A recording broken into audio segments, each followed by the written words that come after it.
நம்ம எதிர்பார்த்தபடியே விஜய் கட்சி ஆரம்பிச்சுட்டாருங்க. கட்சி பேர் என்னன்னு பார்த்தீங்கன்னா, தமிழக வெற்றிக் கழகம். ஆ நம்ம இது ஆல்ரெடி எதிர்பார்த்த விஷயம் தான். ஏன் அப்டின்னா, அவர் மூவி ஒவ்வொரு தடவ ரிலீஸ் ஆகும் போதும், பொலிட்டிக்கல் லெவல்ல இருந்து அவருக்கு குடுக்க வேண்டிய அவ்ளோ பிரஷர் குடுப்பாங்க. அவர் மூவிய ரிலீஸ் ஆக விடாம அப்படி தடுப்பாங்க. ஸோ, அப்பவுமே நம்ம யோசிச்சோம், இவர் கண்டிப்பா பழி வாங்குறதுக்காவது அரசியலுக்குள்ள வருவாரு அப்படின்னு. இல்ல ஏதாவது கட்சியில ஜாயின் பண்ணுவார் அப்படின்னு யோசிச்சோம். பட் இப்ப அவரே கட்சி ஆரம்பிச்சுட்டாரு. கட்சிய இன்னைக்கு ரிஜிஸ்டர் பண்ணிட்டாங்க கட்சி. ஆனா பார்த்தீங்க அப்படின்னா, இப்போ வரப்போற அந்த நாடாளுமன்ற எலெக்ஷன்ல அவர் போட்டியிட போவதில்லை அப்படிங்கிறத ரொம்ப கிளியரா சொல்லிட்டாங்க. எங்களோட டார்கெட் 2026ல நடக்க போற சட்டமன்ற எலெக்ஷன் மட்டும் தான் எங்களோட டார்கெட் அப்படிங்கிறது ரொம்ப கிளியரா ஃபர்ஸ்ட்டே சொல்லிட்டாங்க. இதுல இன்னொரு விஷயம் என்னன்னு பார்க்கணும் அப்படின்னா யூஸ்வலா க ஆக்டர்லாம் எப்போ கட்சி ஆரம்பிப்பாங்க அப்படின்னா பார்த்தீங்கன்னா, மேக்ஸிமம் படத்தை நடிச்சு முடிச்சிருவாங்க. அவங்களோட மார்க்கெட்லாம் போயிரும். சம்பளம்லாம் கம்மியாக ஆரம்பிச்சிரும். வயசாயிரும். அதுக்கப்புறம் தான் கட்சி ஆரம்பிப்பாங்க. ஆனா இன்னைக்கு நீங்க பார்த்தீங்க அப்படின்னா, விஜய் ஆரம்பிச்சிருக்கிறது பெரிய விஷயங்க. அதுக்கு ஒரு கட்ஸ் வேணும். ஏன்னா இன்னைக்கு சவுத் இந்தியால பார்த்தீங்கன்னா, அதிகமா சம்பளம் வாங்குற ஆக்டர் பார்த்தீங்கன்னா, நம்ம விஜய் தான். எந்த ஒரு ஸ்டேட்டை கூட நீங்கள் கம்பேர் பண்ணிக்கோங்க, அதிகமாக சம்பளம் வாங்குற ஆக்டர் விஜய் தான். ஏன் அப்படின்னு பார்த்தீங்கன்னா, விஜயோட மூவி தமிழ்நாட்டில் எப்படி ஓடுது அதே மாதிரி நம்ம கேரளாலையும் ஓடும், ஆந்திராலையும் ஓடும், கர்நாடகாலையும் ஓடும், இப்போ நார்த் இந்தியாலையும் ஓட ஆரம்பிச்சிருச்சு. பட் இதுல ஒரு விஷயம் நீங்க கவனிக்கணும். என்ன அப்படின்னு பார்த்தீங்கன்னா, கட்ச பார்த்தீங்களா பேரு தமிழக வெற்றி கழகம். நான் என் படம் எந்த ஸ்டேட்ல ஓடினாலும் பரவாயில்ல, என் கட்சி தமிழ்நாட்டுக்கு தான். நான் தமிழ்நாட்டு மக்களுக்கு தான் நல்லது செய்ய போறேன் அப்படிங்கிற மாதிரி தாட்ல தான் தமிழகங்கிற வார்த்தையை மென்ஷன் பண்ணிக்கிறாரு. சில கட்சிக்காரங்கெல்லாம் அந்த மாதிரி மென்ஷன் பண்ண மாட்டாங்க. ஏன் அப்படின்னா, நம்ம கட்சியை இனி ஃபியூச்சர்ல கேரளாலையும் ஆரம்பிக்கணும், கர்நாடகாலையும் ஆரம்பிக்கணும், இதை ஒரு பெரிய கட்சியா கொண்டு போகணும் அப்படிங்கிற மாதிரி யோசிச்சு அந்த திராவிடம் அப்புறம் இந்த தமிழகம்ங்கிற வார்த்தையெல்லாம் யூஸ் பண்ண மாட்டாங்க சில கட்சியில எல்லாம் பார்த்தீங்கன்னா. பட் இவர் கிளியரா சொல்லிட்டாரு, நான் தமிழக மக்களுக்காக மட்டும் தான் இந்த கட்சி ஆரம்பிக்க போறேங்கிறத சொல்லியிருக்காரு. இது ஒரு உண்மையிலேயே ஒரு ரெஸ்பெக்ட் பண்ண வேண்டிய ஒரு விஷயங்க. அதுக்கப்புறம் பார்த்தீங்க அப்படின்னா இப்போ இந்த 2024ல வரப்போற நாடாளுமன்ற எலெக்ஷன் இருக்கு பார்த்தீங்களா, இந்த எலெக்ஷன்ல நான் யாருக்குமே சப்போர்ட் பண்ண போறது இல்லை அப்படிங்கிறது ரொம்ப கிளியரா சொல்லிட்டாங்க. ஏன் அப்படின்னா, இப்போ கட்சி ஆரம்பிச்சாச்சுன்னு சொல்லியாச்சு. ஸோ இப்போ என்ன பண்ணுவாங்கன்னா, மற்ற கட்சிக்காரங்கலாம் என்கூட கூட்டணி வைங்க, நீங்க விரும்புற அரசியலை நாங்க கொடுக்குறோம் அப்படிங்கிற மாதிரி விஜய் அப்ரோச் பண்றதுக்கு நிறைய வாய்ப்பு இருக்கு. அது பார்த்தீங்கன்னா, மத்திய கட்சிகளா இருக்கட்டும், இல்ல நம்ம இந்த ஸ்டேட்ல இருக்கிற கட்சிகளா இருக்கட்டும், யாருனாலும் கேட்கறதுக்கு வாய்ப்பு அதிகமா இருக்கிறனால அவர் கிளியரா சொல்லிட்டாரு, எந்த கட்சிக்கும் ஆதரவு கிடையாதுன்னு சொல்லிட்டாரு. மோரோவர் பார்த்தீங்கன்னா, நாங்க போட்டியிட போறதும் இல்லைன்னு சொல்லிட்டாரு. 2024 தான் அவரோட 26 அவரோட டார்கெட். ஆனா இப்போ ஒரு முன்னோட்டம் பார்ப்பாங்க. இந்த அரசியல் எப்படி நகரவாகுது, யார் மெஜாரிட்டியில வருவாங்க அப்படிங்கிற சும்மா ஒரு கருத்து கணிப்பு மாதிரி பண்ணிக்கிட்டு இருப்பாங்கன்னு நினைக்கிறேன்.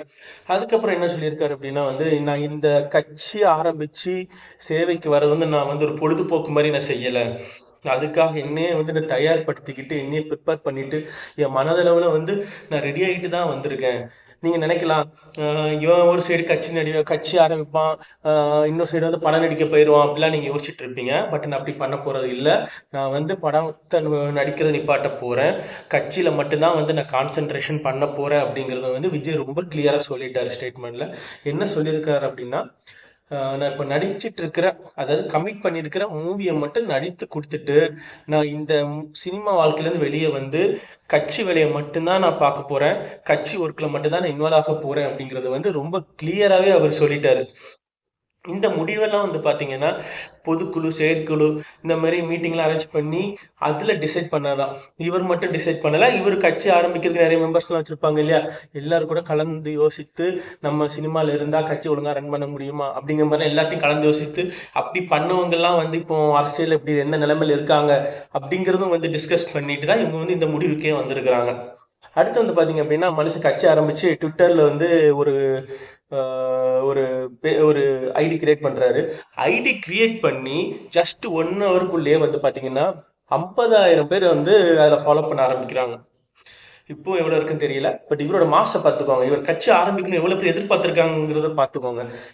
ஆரம்பிச்சு 1 ஹவர்ல 50,000 பேர் அதை ஃபாலோ பண்றாங்க விஜய. ஸோ ஐ திங்க் இவர் ஒரு ஸ்ட்ராங்கான கட்சியாவே தமிழ்நாட்டுக்குள்ள வளருவாருன்னு தான் நம்ம எதிர்பார்க்க வேண்டியதா இருக்கு. போற போக்கு பார்த்தோம் அப்படின்னா. அடுத்து பார்த்தீங்கன்னா, தலைவர் கட்சி ஆரம்பிச்சிட்டாரு. தொண்டர்கள் பிடிக்கவா செய்யணும், சாரி சாரி, நடிகர் கட்சி ஆரம்பிச்சுட்டாரு. ஃபேன்ஸ்லாம் கையில பிடிக்கவா செய்ய முடியும்? எல்லா இடத்துலையும் ஸ்வீட்டுங்க.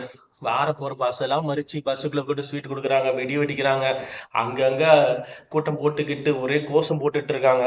ஏன் அப்படின்னா அவங்க இப்போ நிறைய பேர் வார வாரம் சொன்னவங்கலாம் வரல, கரெக்டுங்களா, அரசியலுக்கு. இவர் வந்து இந்த வயசுலயே இவ்வளவு கட்சா முடிவெடுத்து உள்ள வந்துட்டாரு. இப்போ வந்து அதுல யாரெல்லாம் ஃபேன்ஸா இருக்காங்களோ இப்போ அவங்கெல்லாம் வந்து கட்சிக்காரங்களாம் மாற போறாங்க, ஒரு பொறுப்புக்கு வர போறாங்க. ஸோ அவங்க ஆப்வியஸ்லி சந்தோஷமா தானே இருக்கும். விஜய் படம் நடிக்கும் போதே வந்து பார்த்தீங்கன்னா கட் அவுட் வச்சு அந்த மூவி ஓடணுங்கிறதுக்காகவே 5 தடவை 6 தடவை டிக்கெட் கொடுத்து படத்தை பார்ப்பாங்க. இப்போ ஒரு கட்சி ஜெயிக்கணும்னு என்னென்னலாம் பண்ணுவாங்க, கரெக்டுங்களா? ஸோ அதெல்லாம் பண்ண ஆரம்பிச்சிட்டாங்க ஆல்ரெடி. அதுக்கப்புறம் வந்து பார்த்தீங்க அப்படின்னா விஜய் என்ன சொல்றாருன்னா ஸ்டேட்மெண்ட்ல, இது ஒரு புனிதமான மக்கள் பணி, பொழுதுபோக்குள்ள விஷயமே இது கிடையாது, அதற்காக என்னை முழுமையாக தயார்படுத்தி வந்துட்டு இருக்கேன். இனி நீங்க வந்து எல்லா கட்சிக்காரன மாதிரி சாதாரணமா என்ன நினைக்காதீங்க. நிறைய பேர் கட்சி ஆரம்பிச்சுக்கிட்டு அதை ஒரு பொழுதுபோக்கா வச்சுப்பாங்க. அவங்க ஏற்கனவே சம்பாதிச்ச காசெல்லாம் காப்பாத்துறதுக்காக கட்சி ஆரம்பிச்சு வச்சுப்பாங்க. ஸோ அந்த மாதிரிலாம் என்னை எதிர்பார்க்க நீ பார்க்காதீங்க. நான் வந்து உண்மையிலே உங்களுக்கு நான் சேவை செய்யறதுக்காக மட்டும்தான் நான் வந்து கட்சி ஆரம்பிச்சிருக்கேன் அப்படிங்கிற மாதிரி வந்து கிளியரா சொல்லிட்டாரு.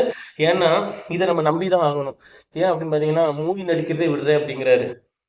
நீங்க தெரியாது, அவர் வந்து எப்படியும் வந்து 150-200 crore வந்து சம்பளம் வாங்குற ஒரு ஆக்டர் வந்து நடிக்கிறத விட போறேன் அப்படின்னா, அவரோட இன்கம் எல்லாம் விட்டுட்டு வர போறேன் அப்படின்னா, ஸோ அவர் சொல்றதெல்லாம் நம்ம நம்பதான் மாதிரிதான் இருக்குது. ஓகே, அடுத்து வந்து பாத்தீங்க அப்படின்னா இன்னும் அவரோட வந்து கட்சி கொள்கைகள், கோட்பாடுகள், அப்புறம் சின்னம், அப்புறம் வந்து கொடி, இந்த மாதிரி நிறைய விஷயங்கள்லாம் இருக்குது இல்லையா, இதெல்லாம் இன்னும் எதுவுமே டிசைட் பண்ணல. அவங்க என்ன சொல்றாங்க அப்படின்னா, இந்த நாடாளுமன்ற எலெக்ஷன் போகட்டும், அதுக்கப்புறம் வந்து நாங்கள் எங்களோட பொதுக்குழு, செயற்குழு, இந்த மாதிரி மீட்டிங்லாம் அரேஞ்ச் பண்ணி நாங்கள் அவங்ககிட்ட எல்லாம் டிஸ்கஸ் பண்ணி எங்கள் கட்சியோட கொள்கைகள் என்ன, கோட்பாடுகள் என்ன, எங்களோட கட்சி கொடி என்ன, சின்னம் என்ன அப்படிங்கிறத வந்து நான் அதுக்கப்புறம் வந்து மக்களுக்கு வந்து ப்ராப்பராக நான் வந்து தெரியப்படுத்துகிறேன் அப்படிங்கிற மாதிரியும் சொல்லியிருக்காங்க. உண்மையிலே வந்து பார்த்தீங்கன்னா நம்ம தமிழ்நாட்டை பொறுத்தவரை அரசியல் கட்சி ஆரம்பிக்கிறதுக்கு வந்து எல்லோருக்குமே வந்து சம உரிமை இருக்குங்க. இவங்க ஆக்டரு ஏற்கனவே நிறைய பேர் வந்துட்டாங்க, நிறைய பேர் போயிட்டாங்க, இவர் புதுசாக வந்துட்டாரா அப்படிலாம் சொல்றதுக்கு எதுவுமே கிடையாது. ஏன் அப்படின்னா எல்லாருக்குமே நம்ம தமிழ்நாட்டில் கட்சி ஆரம்பிக்கிறதுக்கு உரிமை உண்டு. ஆனால் அந்த கட்சி எந்த பாதையில் பயணிக்க போகுது அதை பொறுத்து தான் வந்து நம்ம கட்சியை வந்து வேணுமா வேண்டாமாங்கிறத நம்ம டிசைட் பண்ணணும். அந்த கொள்கையை நம்ம கரெக்டாக கொண்டு வரல. சில விஷயங்கள் சொல்லியிருக்காரு. என்னென்ன விஷயம் சொல்லியிருக்காரு அப்படின்னா, மக்கள் விரும்பும் அரசியலை நாங்கள் கொடுக்க போகிறோம் அப்படிங்கிறத சொல்லியிருக்காங்க. மக்கள் என்ன அரசியல் விரும்புவாங்க சொல்லுங்க? ஜாதி, மதம், கரப்ஷன் இல்லாத ஒரு நல்ல கவர்மெண்ட்டை எதிர்பார்ப்பாங்க இல்லையா? அந்த கவர்மெண்ட்டை நான் மக்களுக்கு கொடுக்கறதுக்கு நாங்கள் ரெடி ஆகுறோம் அப்படிங்கிறது வந்து கிளியராக சொல்லிட்டாரு. மோர் வந்து என்ன சொல்றாரு அப்படின்னா வந்து பார்த்தீங்கன்னா, என் அம்மா அப்பாவுக்கு அப்புறம் இந்த வாழ்க்கையை எனக்கு கொடுத்தது வந்து மக்களாகிய நீங்கள் தான். உங்களுக்கு நான் ஏதாவது நல்லது செய்ய ஆசைப்படுறேன், அதுக்காக தான் நான் கட்சி ஆரம்பிச்சிருக்கேன் அப்படிங்கிற ஒரு ஸ்டேட்மெண்ட்டும் அவர் சொல்றாரு. இது எப்படின்னு எனக்கு தெரியல. ஏன் அப்படின்னா இந்த அளவுக்கு கட்சியில நல்லவங்க இருப்பாங்களாங்கிறது தெரியல. ஏன்னா வந்து நீங்க எனக்கு புகழ் கொடுத்துட்டீங்க, அதனால கண்டிப்பா வந்து உங்களுக்கு நான் ஏதாவது நல்லா செஞ்சுதான் தீருவேன், அந்த மாதிரி தாட்டில் கொண்டு வர்றாரு இவரு. சரி, ரைட், ஃபைன், அப்படி இருந்துச்சுன்னா ரொம்ப நல்லதான் நம்மளுக்கு. அதுக்கு அப்புறம் என்ன சொல்றாரு அப்படின்னா வந்து, நான் அரசியல் வந்து ஏனோ தானோன்னு ஆரம்பிக்கலைங்க. நான் லாஸ்ட்டாக வந்து கொஞ்சம் வருஷமாக அரசியல் மூவ்மெண்ட் எல்லாம் கரெக்டாக நான் வந்து வாட்ச் பண்ணி கணித்து என்னை வந்து அதுக்கான என்னை தயார்படுத்திக்கிட்டு மனதளவிலும் சரி, உடலளவிலும் சரி, அப்புறம் வந்து பார்த்தீங்க அப்படின்னா எல்லா விஷயங்களும் சரி, என்னை நான் தயார்படுத்திட்டு தான் வந்து கட்சி ஆரம்பிச்சிருக்கேன் அப்படிங்கிற ஒரு ஸ்டேட்மெண்ட் வந்து ரொம்ப கிளியராக சொல்லியிருக்காரு. அதுக்கப்புறம் வந்து என்ன சொல்லியிருக்கிறாரு அப்படின்னா வந்து, அவர் சொல்லலை, மக்கள் என்ன சொல்றாங்க அப்படின்னா, நம்ம இவர் நாம் தமிழர் கட்சி தலைவர் சீமான் என்ன சொல்றாரு அப்படின்னு பார்த்தீங்கன்னா, ஆமா கட்சி ஆரம்பிக்கிறதுக்கு வந்து எல்லாருக்கும் உரிமை வந்து அவர் கட்சி ஆரம்பிச்சிருக்கா, நாங்கள் அவர் வரவேற்கிறோம் அப்படிங்கிறதும் சொல்லியிருக்கிறாரு சீமான். ஆனால் மோனவர் வந்து பார்த்தீங்கன்னா இன்னைக்கு சீமான் கட்சி ஆஃபீஸு, அலுவலகங்கள், அங்கே இருக்கிறவங்க இடத்துலலாம் வந்து ரைடு அடிச்சுட்டு இருக்காங்க. என்ன அப்படின்னா தடை செய்யப்பட்ட இயக்கங்கள்லேருந்து காசு வாங்குற மாதிரி ஒரு பிம்பம் வந்துட்டு போல இருக்கு. ஸோ அதனால் அவங்க இருக்க எல்லா இடத்துலையும் வந்து இன்னைக்கு ரைட் பண்ணிட்டு இருக்காங்க. அட் சேம் டைம் வந்து பார்த்தீங்கன்னா விஜய் கட்சி ஆரம்பிச்சிருக்காரு. ரெண்டாவது வந்து உதயநிதி ஸ்டாலின் என்ன சொல்லியிருக்காரு அப்படின்னா, நாங்கள் வர இருக்கிறோம் அப்படிங்கிற ஒரு சிம்பிளை சொல்லிட்டு போயிட்டாரு. இதுவும் ஒரு அரசியல் நாகரிகங்கள் தான். பட் வந்து மக்கள் வந்து என்ன பார்க்குறாங்க அப்படின்னா, இதுக்கு மேலே நிறைய பேர் கட்சி ஆரம்பிச்சிட்டாங்க. லிஸ்ட்டு சொல்லிட்டே போகணுன்னு ஏகப்பட்டே இருக்கு. எம்ஜிஆர் காலத்துலேருந்து ஆரம்பிச்சு சிவாஜியில் வந்து அதுக்கப்புறம் வந்து டி ராஜேந்தர், விஜயகாந்த், கார்த்திக், சரத்குமார், அப்படி ஏகப்பட்ட பேர் கட்சி ஆரம்பிச்சிட்டாங்க. இப்போ கமலஹாசன் கூட. ஸோ அதே மாதிரி இவர் ஒரு கட்சியாக வந்துட்டு போயிடுவாரா அப்படிங்கிற மாதிரி தாட்டு மக்களுக்கு இருக்கு. ஆனால் இவரோட எப்படி சொல்றது, கட்டுக்கோப்பை பார்க்கும்போது இந்த கட்சி அதோட நிற்காது, இன்னும் கொஞ்சம் வளரும் தான் தோணுது. ஏன் அப்படின்னா இன்னைக்கு ப்ரெஸ் மீட்ல வந்து பார்த்தீங்கன்னா, நம்ம விஜய்க்கு ரைட் ஹேண்டா இருப்பார்ல ஆனந்த், அவரு தான் வந்து இந்த கட்சியை ரெஜிஸ்டர் பண்ணுறதுக்கும் சரி, கட்சி வேலைக்கும் சரி, டெல்லிக்கும் இங்கேயும் வந்து இங்க தமிழ்நாட்டுக்கும் அலைஞ்சிக்கிட்டே இருந்தார். அவர் இன்னைக்கு அவ்வளோ மெச்சூர்டாக பேசினாங்க. இப்போ நம்ம மீடியாக்காரங்க அவ்வளோ கொஸ்டின் போட்டு தொலைச்சி எடுக்கிறாங்க. அது என்ன, இது என்ன, என்ன பண்ண போறீங்க, ஏது பண்ண போறீங்கன்னு. அந்த மனுஷன் அவ்வளோ லிமிட்டாக பேசுறாரு, அவ்வளோ பொறுமையாக பேசுறாரு. அப்போ மேலிடத்துல இருந்து எவ்வளவு சொல்லி அனுப்பியிருக்காங்க பாருங்க, நீங்க இப்படிதான் பேசணும், லூஸ் டாக் எதுவும் விடக்கூடாது, கட்சி கட்டுப்பாடா இருக்கணும்னு. அப்போ இவருக்கு கீழே அந்த 234 கேண்டிடேட்லாம் சூஸ் பண்ணுவாங்களே, அப்போ அவங்களை இவங்க எவ்வளவு கட்டுக்கோப்பா வச்சுப்பாங்கன்னு பார்த்துக்கோங்க. ஆக்சுவலா வந்து ஆஹ், கூட்டணி வச்சிருந்தாதான் வந்து கட்சியில வந்து நிறைய குழப்பங்கள்லாம் ஏற்படும்.